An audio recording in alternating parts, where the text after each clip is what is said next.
My faith experience involves me growing up in a mostly nominally religious home. And I never had much of a proper or thorough catechesis. I sort of got your kindergarten theology. I never really doubted it, never had any problems with it when I was a kid, until about, I'd say around the 6th grade, when I first started to learn about the sketch of modern cosmology and Big Bang theory, and immediately attention came up.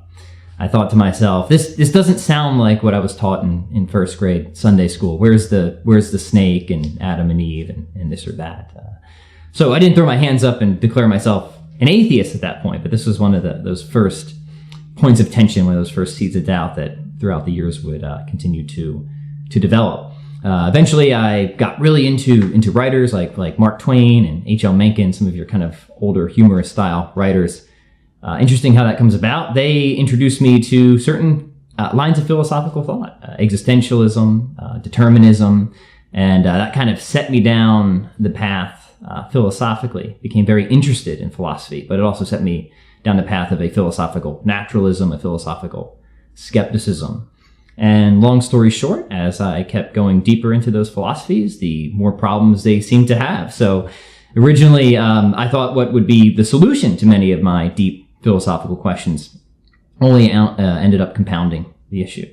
And it wasn't encountering any religious people or arguments for God or something like that brought me away from a philosophical atheism. It was actually the internal issues of atheism itself that led me to throw up my hands and say, this can't be right. The biggest problem that I had with naturalism and atheism, and understand there's many different schools of naturalism and atheism, but the ones that I thought were the most consistent from their starting points would not so much explain the things that I wanted to be explained, but would explain them away. Things like human consciousness being an illusion, things like morality being illusion, even starting to doubt that there's such things as meaning or truth.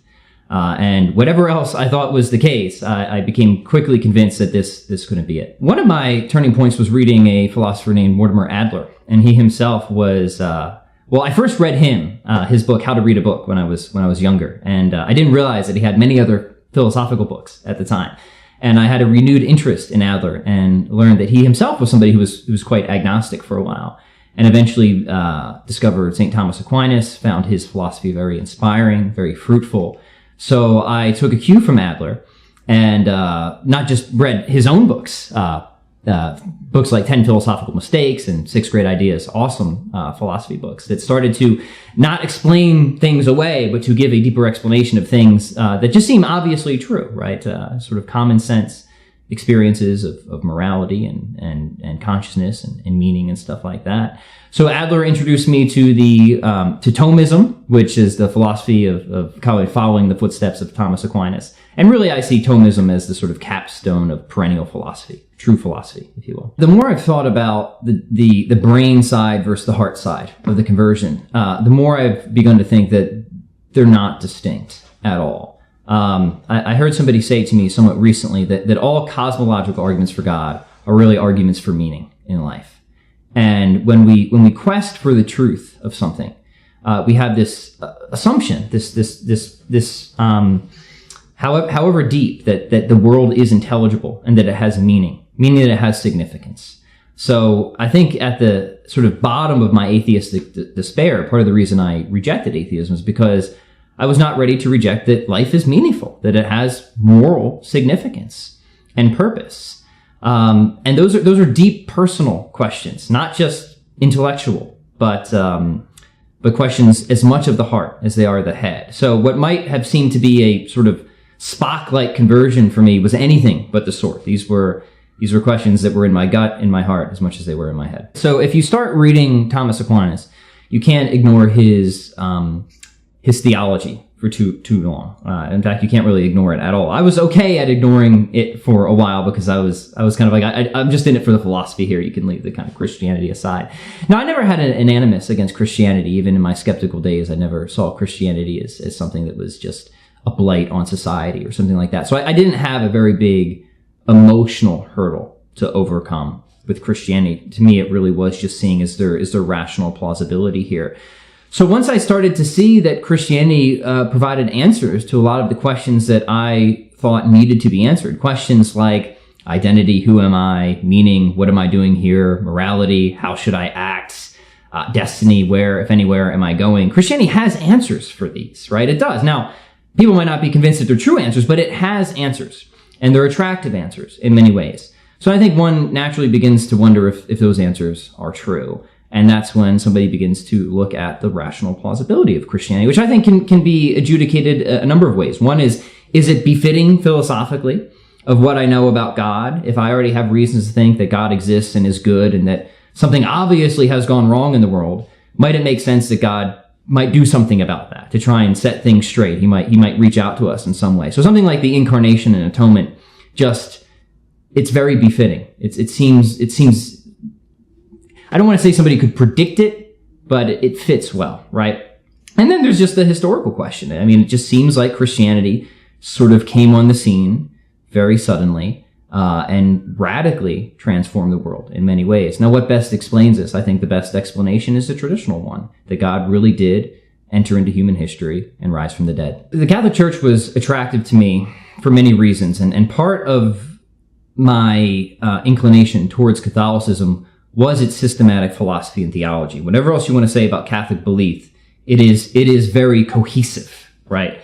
Of how one starting point leads to different conclusions. So logical consistency was something that was very attractive to me within Catholic philosophy and theology as a whole. Also, things that I were coming to conclude were right, or at least probably right philosophically about God, God's nature, divine simplicity, stuff like that, but also ethically about the traditional natural law, were also things that the church seemed to teach. And so there was this sort of constant winning that the Catholic Church seemed to have intellectually for me, which was very attractive. So that's one consideration, the philosophical considerations for Catholicism. It seems to get the sorts of things right that you would expect the church to get right if the church's claims about herself are true, that she is indefectible in matters of faith and moral. So we sort of have a successful hypothesis, if you want to call it that, right? And then there's the historical questions, right? It seems like Christ really did leave us with a church, not a book. It seems like we have strong historical basis for apostolic succession, for hierarchy, for institutionality, and for authority. And I think that and sacramentality too, of course, like things like apostolic succession, the real presence, when you go through the history of Christianity, are more starting points from which other arguments are made rather than things that people argue too. It's how basic these were, which is not surprising if you think that Catholicism might be true, but would be very surprising if you don't think Catholicism is true.